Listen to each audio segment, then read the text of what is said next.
Not much has changed in my overall initial impression of the bike. I did notice a little chain flappage there. Again, that's not going to affect the integrity of the bike at all. You just might want to wrap that up to, dim that sound out a little bit. Specialized aerial saddle is still doing me right. Fox Talus on a 120 to 100. I did notice that fork did need to change to a 100 on some steeper climbs. One thing I did notice on that bike, it's very responsive when you lift the front end up. So you need to be aware of that, especially on a steep climb. If you do happen to lift that front end up to get over a rocker route, it's very twitchy. So it's not going to be slow handling like some other bikes.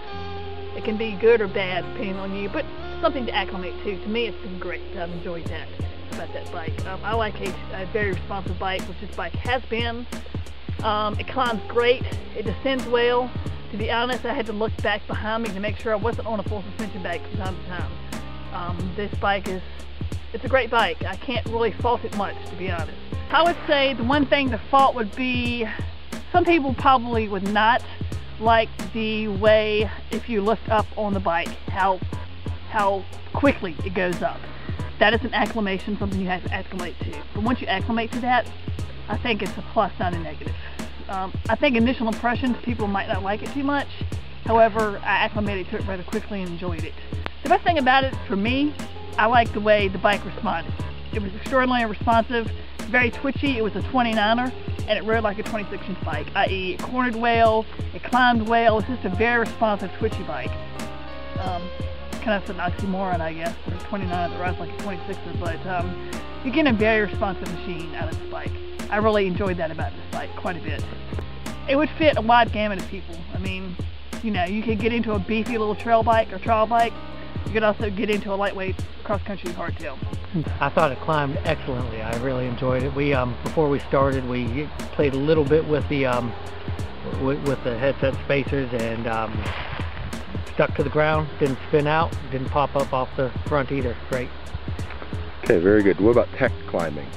Tech climbing, real good. The one place, and I don't know if it's just climbing, but in general, in the baby head size rocks, and bigger waist size rocks, I got a little bit stopped up in between the rocks, so that was the one weak point that I would probably point out there.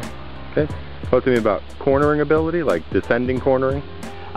Both high-speed cornering and slow cornering, loved it. I really, where I had the most fun. We rode today, and where we opened that thing up and got it moving, I just had a blast. Had a lot of confidence going around turns there, whether they were wide sweeping turns or braking short, quick turns. And as far as the climbing turns, some of the switchbacks, it's one of its huge strengths, and that thing really handles switchbacks nicely. Okay. Descending, what do you think about this kind of chunky, straight, wide open descending? I didn't think about it a lot, so I guess that's a good thing. I felt very comfortable at speed with it. That was good. We didn't do any gnarly downhill, but there was nothing descending at speed that made me feel uncomfortable today. Okay, so who would you recommend for this bike? What style of riding? People, I hate to say this, people that like to ride. The thing about it is, I don't know that it's a race bike per se, but it's just a fun bike to ride. I think I'm pretty confident I could do an all-day ride on that.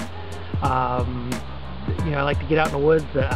People that like to stop and play on stuff and do technical moves and this and that are really going to have a good time on that bike. One other thing, you could put this wherever the strengths are. Getting up on top of things, just popping up on top of a rock and stuff like that, effortlessly. It's just really, the front end of that bike doesn't come up when you don't want it to, but it's easy to get it up. It's easy to get on top of things, do little hip jumps or whatever it is, and it ends up in the right direction every time.